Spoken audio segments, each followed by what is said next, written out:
Black people have an issue before us that is not too much we could do about. Our level of stress is elevated just because we're Black, and we live in a world that isn't like Black people. And so we have to deal with a baseline of stress that's higher than other people. You got to take that stuff into consideration, man. You're going to ruffle some feathers right now. I like it.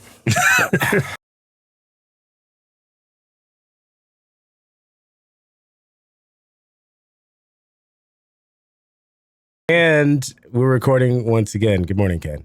Good morning, Fenton. I'll just edit that out. How are you?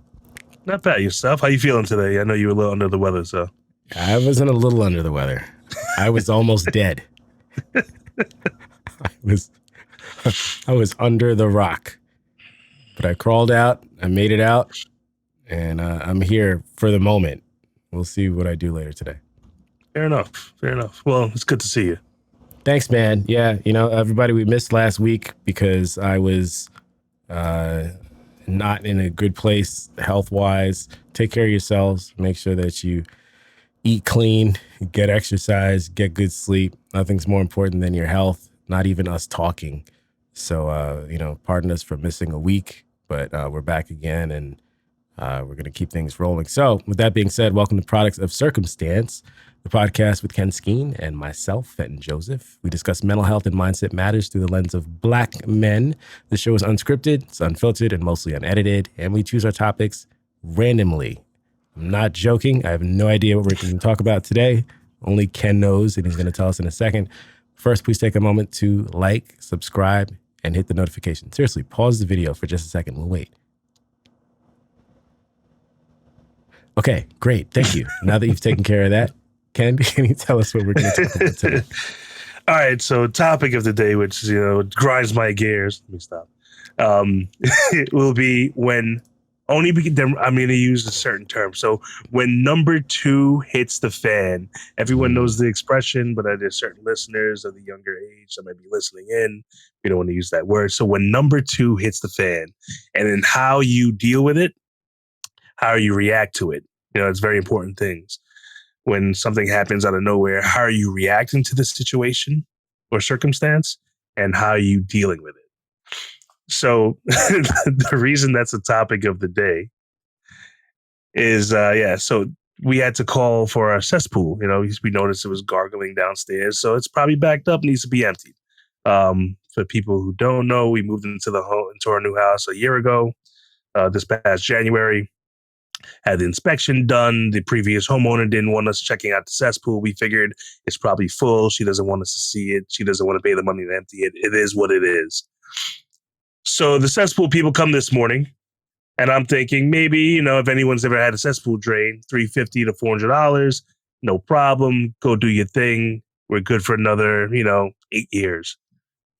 Yeah, we come to find out that our cesspool is 4 feet deep. The lid for the cesspool. So now it turned into an $1,800 job. So yeah, when number two hits the fan, right? Yeah. Wait. So, what happens? It's more shallow than you thought it was. Is that? It was supposed to be shallow. So our last home, the home we sold before we moved in here, we had, that was cesspool also. We live in Long Island, for anyone who doesn't understand what this is. Anyway, so a cesspool lid is supposed to be a couple inches underground. So they can come with a shovel, dig up a little bit, they remove the lid, they drain your cesspool. The cesspool in our current home is 4 feet deep. Oh, the lid to the cesspool is 4 feet underground. Underground. Oh. So the two gentlemen that came this morning with their shovels in hand, thinking they were going to dig up about 4 They're like, soil. Where's the... Yeah, so we come to find out, all right, we got to dig up your hole. We have to bring a machine in to dig up the 4 feet of dirt. We're going to put a riser on because in order to service your cesspool correctly, the lid should be closer to the top of the soil. So now a riser has to go in, and then the lid on top of the riser, of course, and then they still have to drain it. So my initial reaction was, seriously? Like, what are we doing? They added my bill just quadruple. Wow. But my reaction was, it is what it is. thankfully we have the funds to pay this. It just was unexpected, Right. which hurts a little, but again, we got to get it done because you don't want your cesspool getting backed up. That's a whole other issue. Mm-hmm. You don't want inside your home, Mm-hmm. which will turn into a $6,000 bill. Right. But yeah, so they're coming back later to dig up the lawn with a big machine and do some work. They couldn't even. They couldn't do it. Yeah, they had to come back. They had to come back. Thankfully, I was able to have them come back today and just get it done with. Okay. But man, yeah, man, that's just something that happened this morning. But in a sense of when number 2 hits the fan and how you deal with it, how do you react to it, how do you cope? Reaction is going to be your first thing that you need to process, right? So you can go one of two ways. You're either going to freak out or you will be calm, collective, and figure out the problem. So you can freak out, but you're still going to have to figure out the problem. So why freak out? Why go ballistic? Why go off the wall when there's still a problem at hand? And my personality is most of the time is figure out the answer. What steps need to be taken to figure out this answer? Why go off the wall to go back to the same space I need to be anyway? And why stress out over something I can't? Why stress over something that I have no control over? If I don't have the control over it, if I don't have the machine to dig it up and I don't have the machine to pump it out, right, why am I going to stress my brain out on a beautiful day? By the way, it's like 80 degrees today with no clouds in the sky. This is the best day of the year so far. My kids are off school. I'm Gucci. I'm still gonna have a nice day. $1,800 less. No. It took work. I'm 42. I'll be 43 this year. It took work. It takes work. It's a daily practice of controlling temper, and I'm not going to sit on a high horse and say I don't lose my temper once in a while, but it's really once in a while. It has to be something drastic, not that my cesspool is 4 feet under the ground, no. But for the most part, yeah, I practice, not that I've done it. I practice daily on holding my temper, controlling my temper, and coming up with solutions rather than circling back around to it.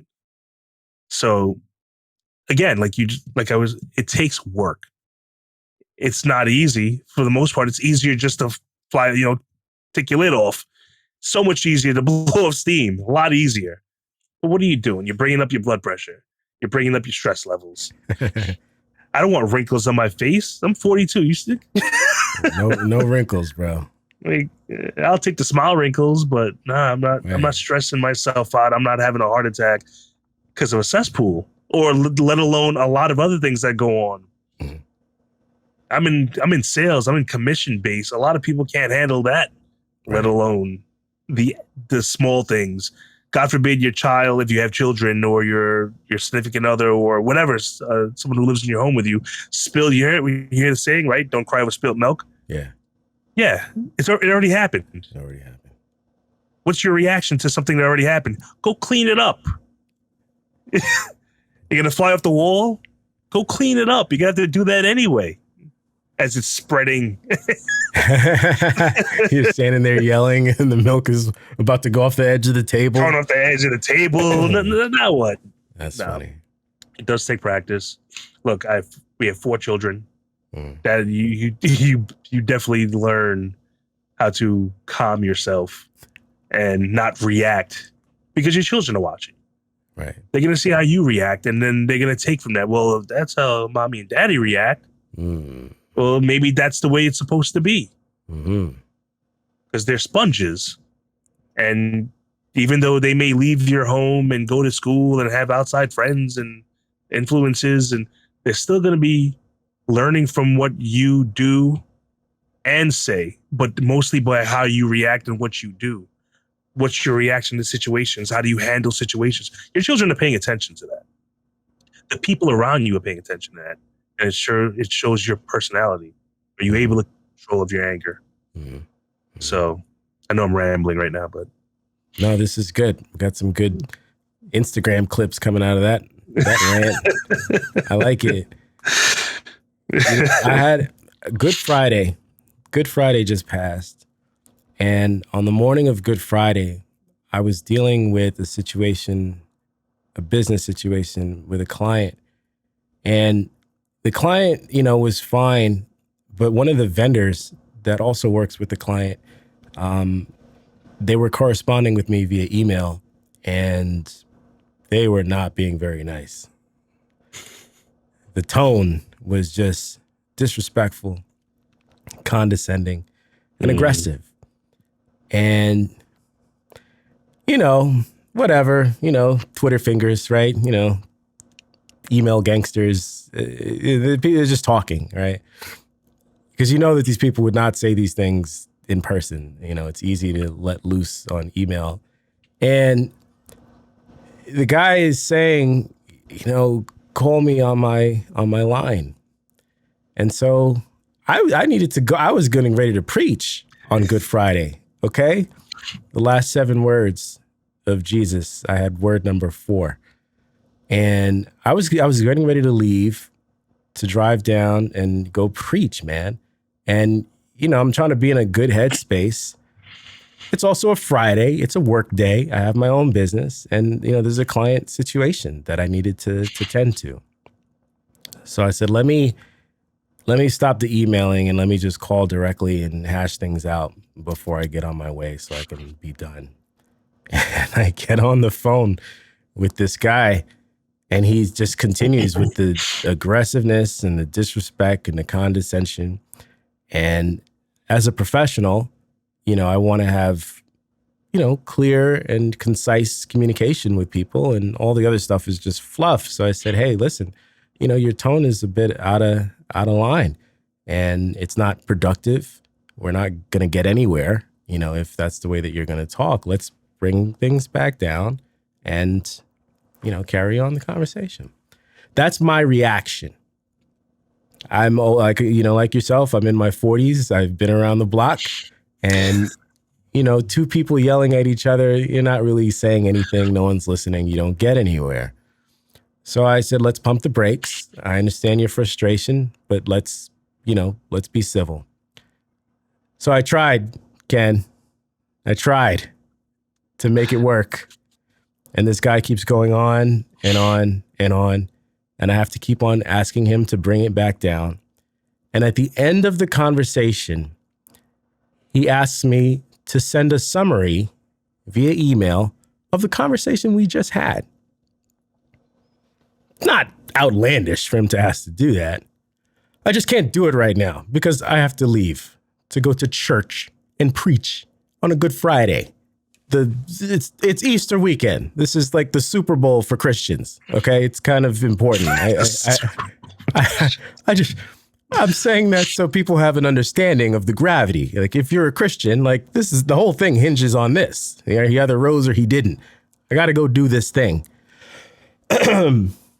Oh, you don't think this is important, Fenton? I need this now, Fenton. Is this not important to you? I said, it's important. I can't do this right now. I can't send an email. I need to. And it got to a point where,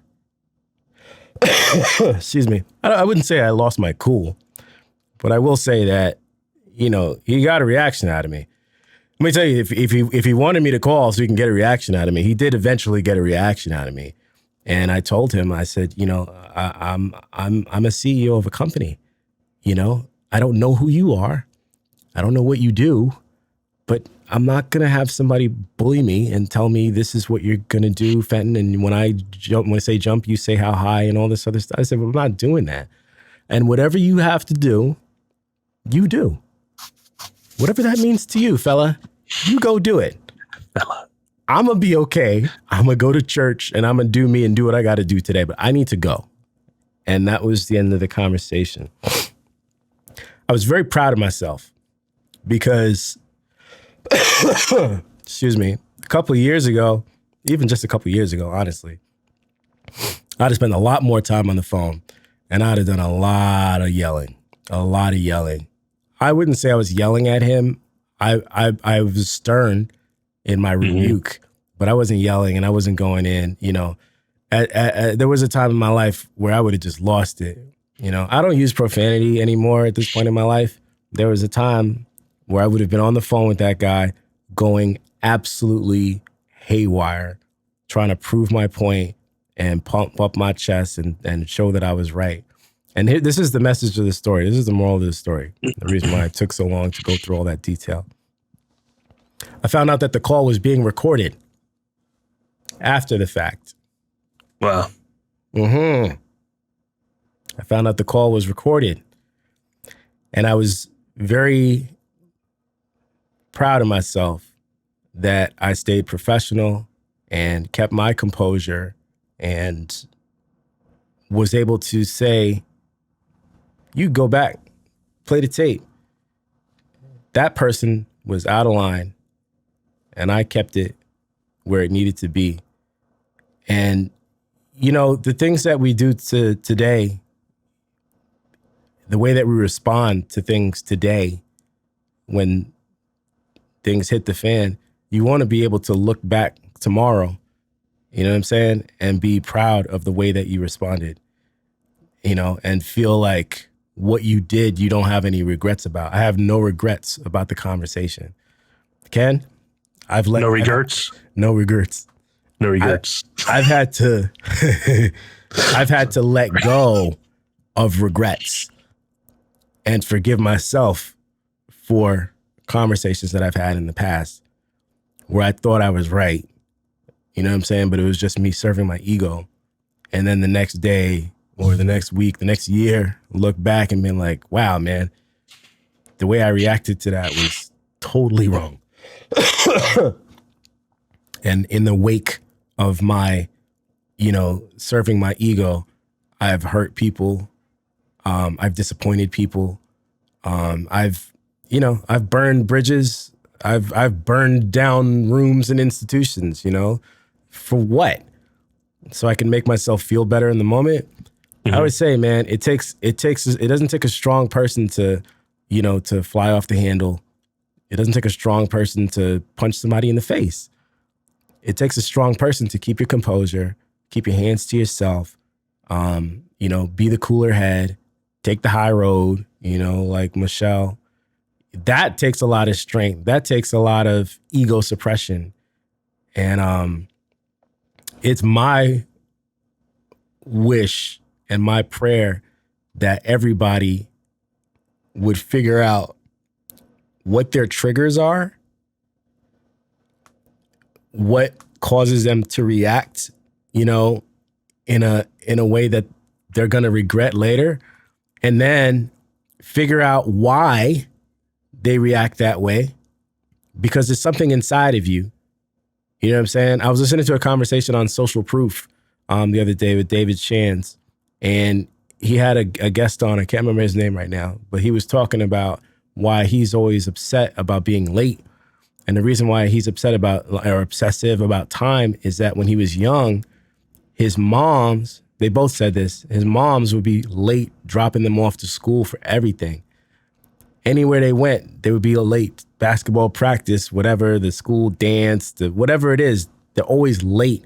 And it was embarrassing. And so they kept that since childhood. And so now that I'm in control of where I am and where I need to be and how and when I'm there, I'm not gonna be late. And then they would put that expectation on other people and say, yo, Ken, you're always late.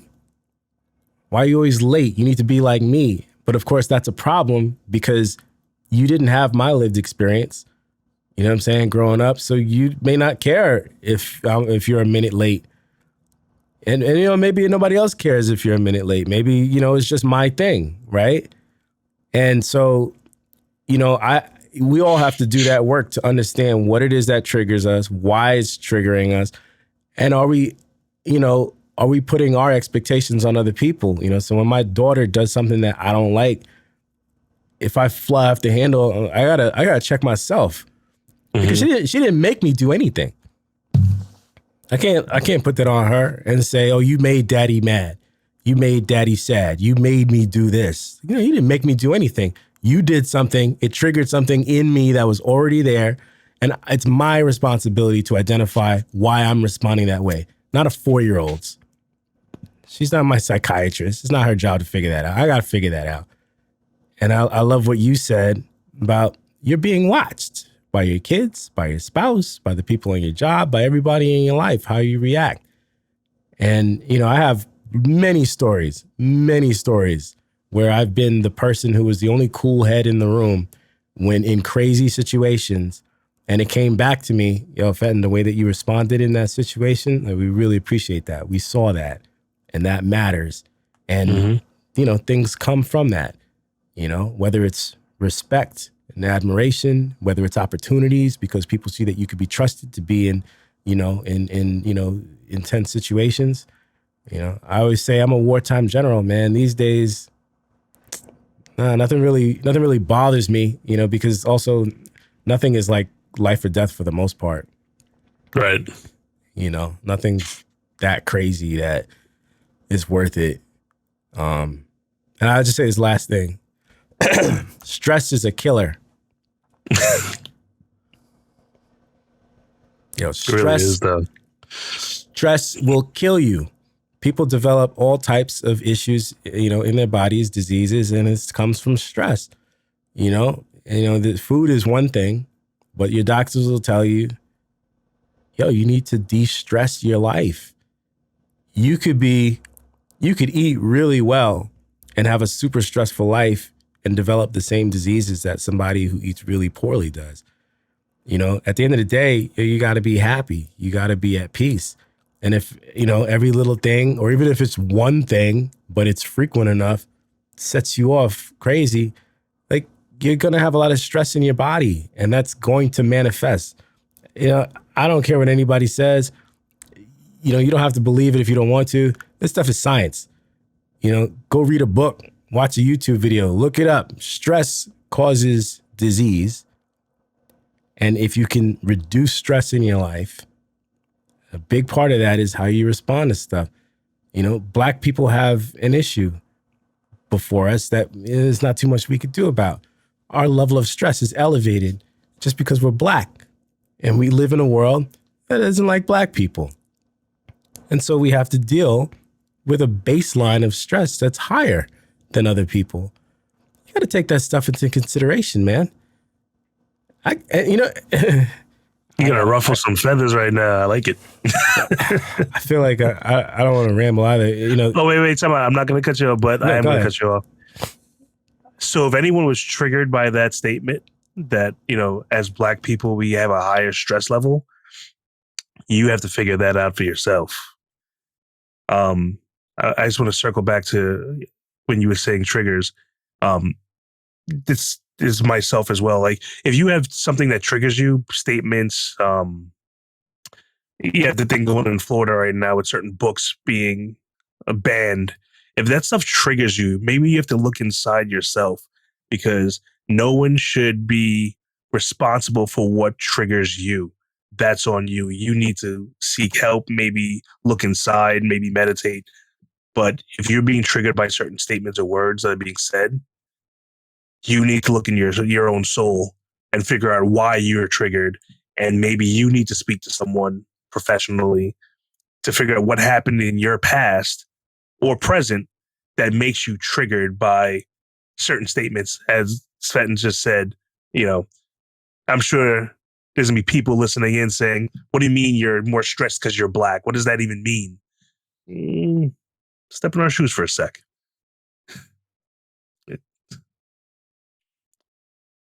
I can't remember the professor's name right now. But there's an awesome book, and she's discussing intersectionality.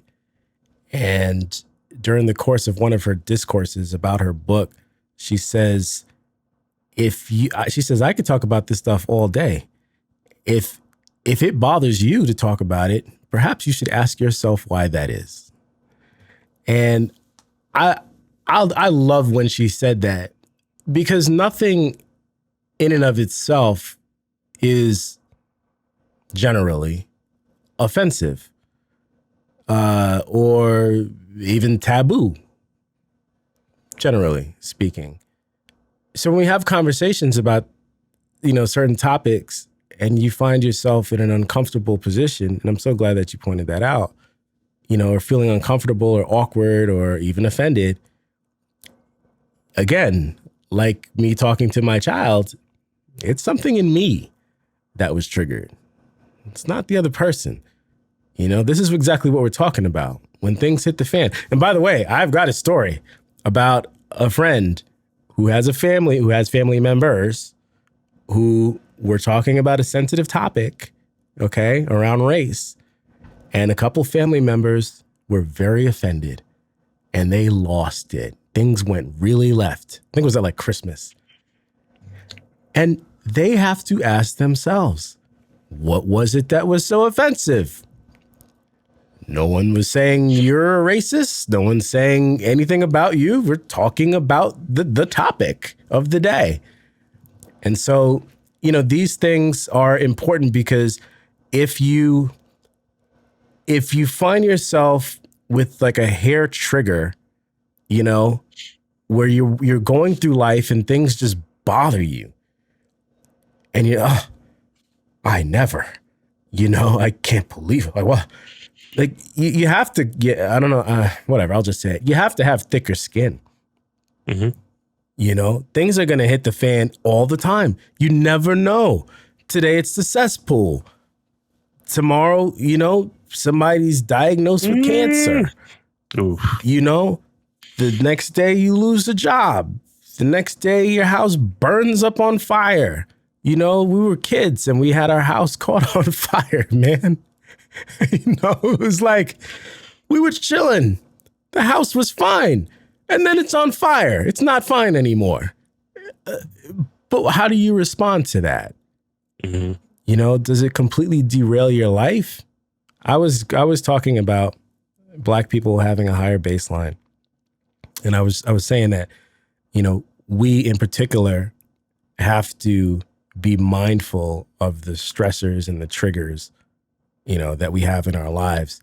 And I think there's, there's a false stereotype around Black people, both men and women, that, we fly off the handle at every little thing and just respond to things, with this very intense knee-jerk reaction, which is just a false narrative, that's been created over, centuries now. Mm-hmm. It's like it's why white people, sometimes will, cross the street, lock the doors, not acknowledge you, that kind of a thing, because there's this like weird false narrative that, you know what I mean? Like some type of, like don't upset the Black guy. When I was on my corporate job, I got that a lot. It was like Fenton was going to lose it any minute now. I'm a super chill dude. You know what I'm saying? Nothing, really bothers me. But the way that you get treated is like, okay, so Fenton, like kid gloves. It's like, we can have a conversation. Like we could just talk like normal people. It's all good. These days, I'm fortunate and blessed to, have my own business, and I could just have conversations, with the people that I work with, and it's very normal, But yeah, anyway, I don't want to rant too much, man. Yo, calm down. It's when things hit the fan, stay calm. It'll serve you better in your life, in your physical and your mental, because you have less stress. It'll help you to be more objective so that you can think about how to deal with the situation. Because once you're already up here, elevated and anxious and stressed, it's hard to bring yourself back down so that you can cognitively, have that cognitive clarity and actually address the situation in a proper way. And it makes interfacing with other people a lot easier as well. So I'm I like how gonna you wrapped leave it that there. up. That was beautiful. Beautiful. I like how you always, not always, I like how you find the wrap-up point. I like the way you wrap that up. I like it. It's perfect. Yeah, because why beat it with a, like, why what do they say? Why beat a dead horse? I don't get that saying. We can go back in time to when there was beating dead horses and ask them.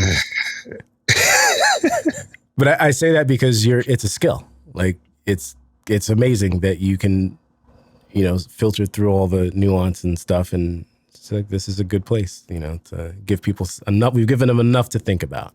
Right. So y'all, I hope you take a moment to think about this stuff. We definitely chopping some of this up for some IG reels. Go check out the clips on POC podcast at Instagram. All right. And I think that's it. That's it. All right, my brother. All right, man. You have a cesspool to deal with. So yeah, I'm going to go watch them dig a hole. Yeah. Dig a hole. Catch you. Peace. Love you, bro. Love you too, man.